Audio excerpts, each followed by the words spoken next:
Hello, my busy bees. How are you all doing today?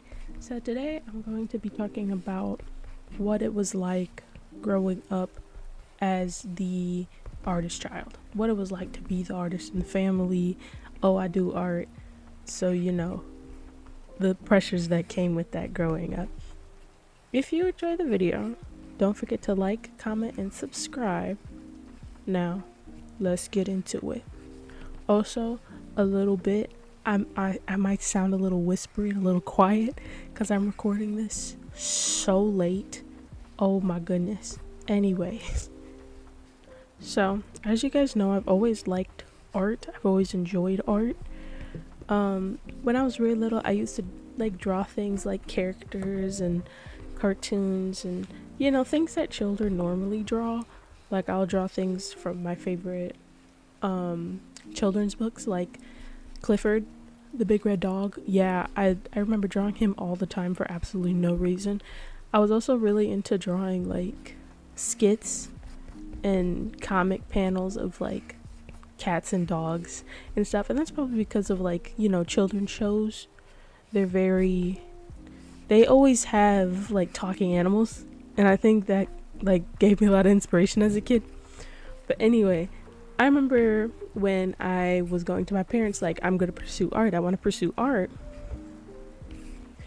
They were happy for me because my dad, he was studying to become an architect, and my mom, she was really into art growing up as well. She still kind of likes art. She's more of a crafts person, but she likes art as well. So they're really supportive that I liked art, but I don't know what it was, but my parents had limited knowledge about what you could do as an artist. So they heard me say I like drawing, and they were like, "Oh, so are you going to be an architect like your dad wanted to do?" And it was either that or they assumed I was going to become a tattoo artist. Literally every time I talked to my grandparents and I said I liked drawing and I would show them the characters that I was drawing, they were like, "Are you planning to become like a tattoo artist?" And I'd be like, no. And they're like, "Oh, well, what are you gonna do then?" Like, what do you mean, what am I gonna do then? Like, as if that's the only option I have when it comes to art is to become an architect or a tattoo artist. And I was actually really considering the architect thing because I love drawing and designing houses and rooms. I did it all the time growing up, an unbelievable amount growing up. Like, I was always drawing not just any rooms and houses. I would draw houses I wanted to live in. I was drawing rooms that I wish I had. This is how I want the layout to my room to be. This is how I want the layout to my house to be. And I think the craziest part about that is I still do that. I have like, sometimes I'll be like, you know what? I want this in my future. I want like a house that's built a certain way, and I can't quite like plan it right in my head. So I'll draw it out. I will open up my iPad and then I will begin drawing my dreams and everything with houses and whatnot. But yeah, I don't know what that was. I don't know why my parents only gave me those two options. This is the weirdest thing. Side tangent of the day. So the art in the video, another one of my OCs, his name is Mosa. Now, you guys might notice a slight difference with my art. With my last two art pieces is that they are within an environment, right? They have it's just a little bit, but they are within an environment. And the environments that they're in is actually relates a lot to their character. Am I going to get into it? Not really. I mean, you can like guess. But anyway, this drawing was inspired by Arcane, actually, not the OC. My OC is actually inspired by Sanji from One Piece, I think his name is. My boyfriend's gonna kill me if I got that wrong, but anyway, he's inspired by him.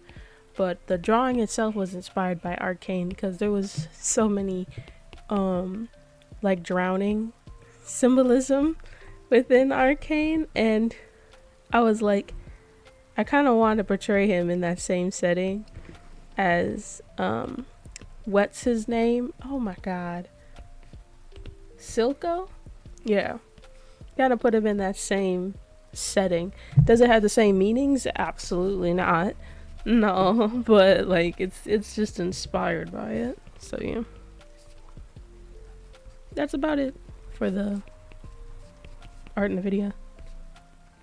Alright, so last but not least, I feel like I need to talk about this as growing up as the artist in the family. And that is the one and only, the iconic gifts that you receive as the artist, okay?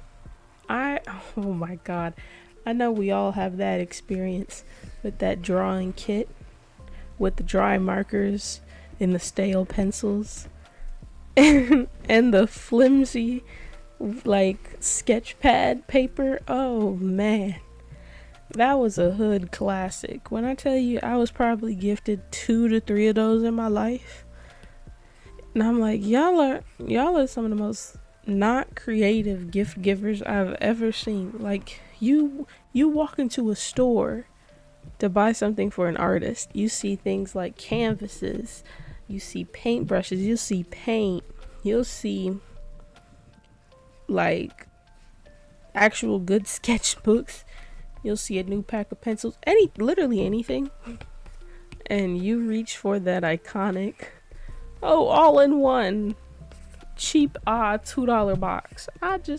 What was the thinking behind that gift? I want to understand. Okay, I did. Every artist has experience. Like, please comment down below how many of those have you gotten if you're an artist, because I feel like every artist has had that. Oh, one more thing I wanted to mention. Growing up as an artist, the only way I have ever made friends is by drawing the other person. That is the only way I've ever been able to make friends. I want that to change. You know, I want to get better at like socializing and just having a natural charisma. But for the like time being, no. Like, I've always done it. It is actually kind of insane that I still do it. But if I'm like, I want to be friends with this person, I will draw them. I remember at my old job, I was really scared of my one coworker because he seemed so intimidating and scary like all the time. But I wanted to get on his good side because I didn't want him to yell at me because I'm sensitive. And so I found a pencil and a napkin and I drew him on a napkin and I gave it to him, you know, and he was talking to me, you know, he's like, you do this? I'm like, yeah. He was like, that's cool. And then like in the same night I found out that he was a furry and I got his Discord, and then I was drawing his OC at home. It was crazy. But I still do that to this day. You know, if I think you cool, I will draw you and be like, please be my friend, please. Anyways, that is all for this video. Thanks for buzzing on by. If you enjoyed, don't forget to like and subscribe. Comment down below what your experience was being an artist child, or you know, if you have any artist friends and you got stories from them, please do tell, because for me, growing up as an artist was just it was a silly time, I must say. Anyway, I will see y'all around. Buzz buzz.